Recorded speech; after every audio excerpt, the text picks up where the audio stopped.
So I got a Sears Suburban 15 here, and I'm wanting to put these tire weights on the front. Well, Sears, the rims aren't drilled.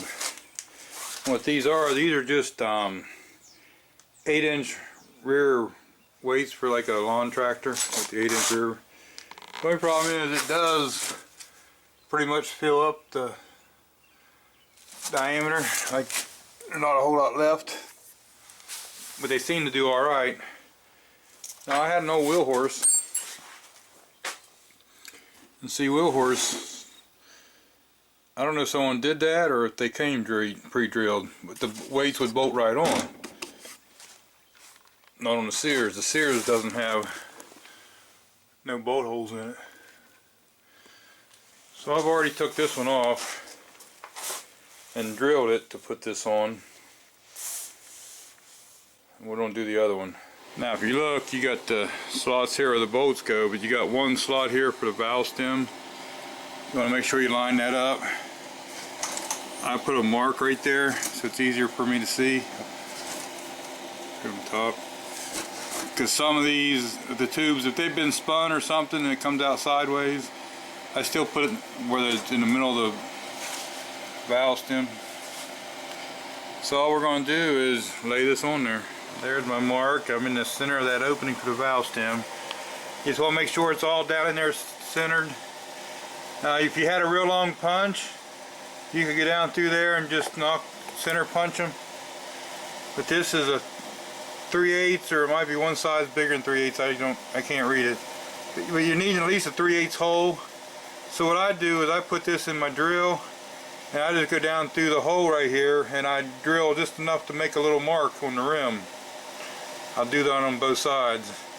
And the regular size drill bit, if you just chuck up on the very tip of it, it's just long enough to do this. If you had a little bit longer drill bit, it would be nice.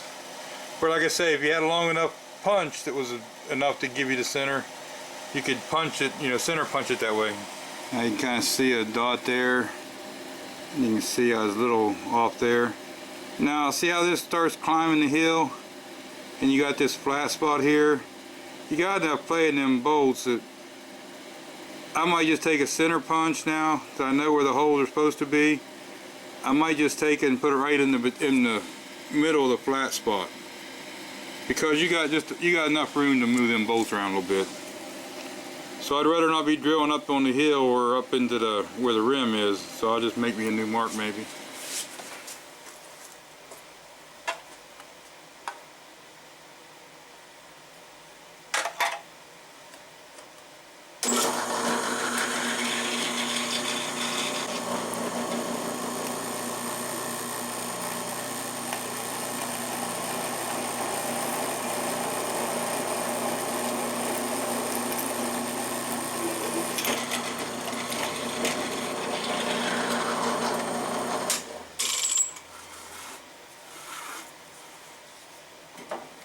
So I got my two holes drilled. Now we're going to set the weight on top of there and make sure the bolts go through.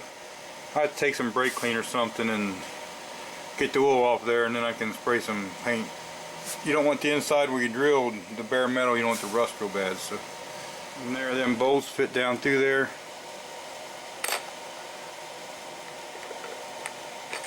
Oh, it is a 3/8 by 6-inch bolt.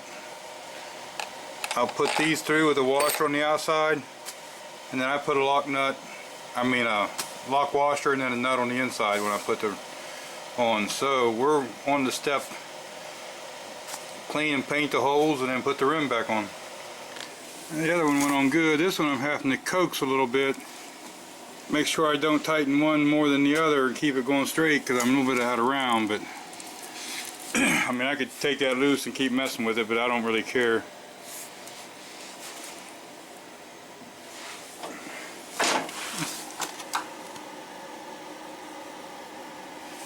Anyway, that's one way to add some weight to the front of a Sears tractor. And like I say, this is close, but they always did alright before. They get tore up a little bit, but it's easy. It's weight.